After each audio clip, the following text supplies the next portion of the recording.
Gara-gara sering bahas politik di kontennya, Bintang Emon akui pernah dihampiri Intel. Komika Bintang Emon mulai dikenal setelah menjadi pemenang stand-up komedi di salah satu stasiun televisi. Namanya semakin bersinar saat dirinya membuat konten DPO di media sosial. Dikutip dari YouTube Tes Media, pada Selasa 3 Mei kemarin Bintang membagikan cerita dirinya memulai karir. Lebih lanjut, pemilik nama lengkap Gusti Muhammad Abdurrahman Bintang Mahaputra tersebut mengungkapkan proses konten yang ia buat. Ia mengatakan bahwa kontennya dibuat dari naskah yang dirancang sebelumnya. Hal ini bertujuan agar dirinya terhindar dari kesalahan kata yang dapat berakibat fatal. Dalam kesempatan tersebut, laki-laki berusia 25 tahun itu mengaku pernah dihampiri oleh seorang Intel.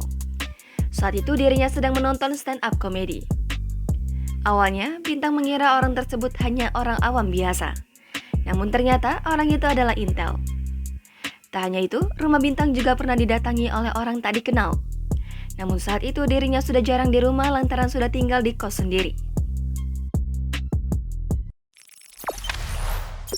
Jangan lupa subscribe, share, komen, dan like ya!